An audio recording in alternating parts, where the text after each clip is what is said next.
Gimana cara ke Korea? Siap-siap buku ya, kertas, catatan, snack, karena ini video bakal panjang, gue bakal jelasin semuanya. Gimana caranya buat kuliah di Korea? So, pertama, kalian tuh kalau lulus SMA baru bisa kuliah, yaitu jelas ya. Kalian perlu harus punya ijazah SMA. Nah, setelah kalian punya ijazah SMA, kalian cuma butuh satu dokumen lagi buat kuliah di Korea. Itu apa? Yaitu namanya TOPIK, Test of Proficiency in Korean. Nah, itu kayak tuh, kalau kalian tahu TOEFL buat yang ke US, kalau ke Aussie itu IELTS, itu ya sejenis itu, tapi buat versi bahasa Koreanya. Nah, kalau kalian mau Korea, kalian harus minimal dapat level 3 atau level 4, tergantung major. 3, 4, ya, tergantung major. Jadi topik itu ada level 1 sampai level 6. Nah, gimana cara dapat topik level 6? Ada banyak cara. Pertama, sebenarnya ada 3 cara. Kalau kalian scholarship, rata-rata itu pasti dapat 1 tahun. 1 tahun kayak belajar bahasa di sana. Nah, kalau scholarship ini, itu tuh kalian harus nilai SMA-nya kalau nggak salah tuh semuanya itu di atas 80%, atau kalian tuh top 15% atau berapa gitu. Ya gue nggak perhatiin ini karena gue nggak bisa, gue goblok gitu ya di SMA.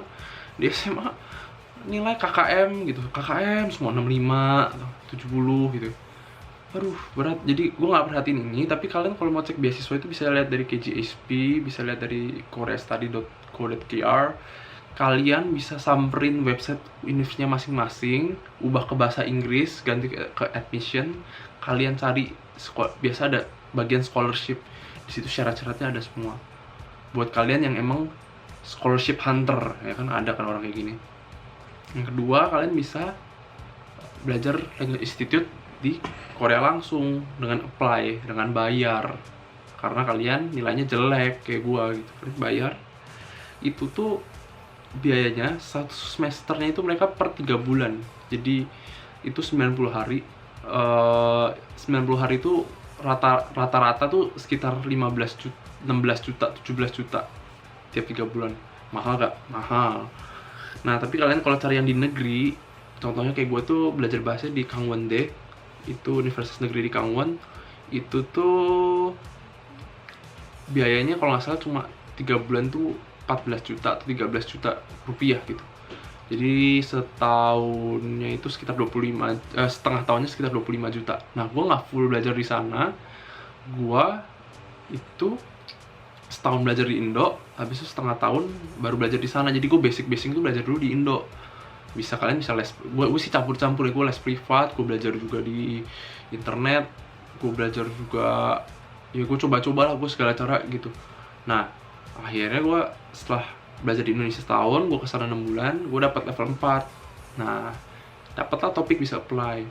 Cara ketiga, kalian total belajar di Indonesia. Ini agak berat, kalian harus benar-benar komit sama rajin. Kayak karena di Indo ya lu nggak pakai bahasanya gitu.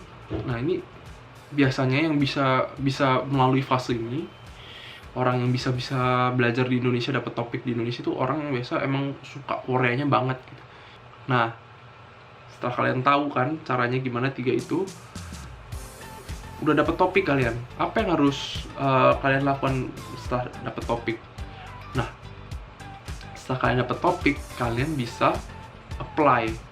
Lagi-lagi gimana cara apply-nya? Kalian setelah dapat topik jangan pernah pakai agent ya. Kalian jangan pernah kalau apply kuliah itu pakai agent, itu salah paling besar menurut gue. Kenapa? Pakai agent tuh lu buang sekitar belasan juta. Setahu gue ya, kalau dari pengalaman gue pernah ditawarin agent, gue pelajarin. Kalian bisa belasan juta buat hal yang kalian bisa kerjain sendiri, dan uang belasan jutanya itu bisa buat kalian spend yang kalian mau. Belasan juta, gila, lu bisa dapat apa aja.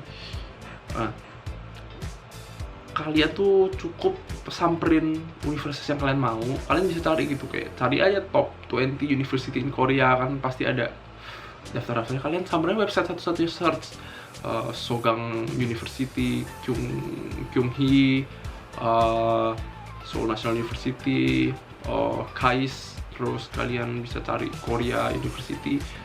Banyak, kalian samperin satu-satu. Kalian cari syaratnya. Buat yang scholarship hunter itu, kalian cari scholarshipnya.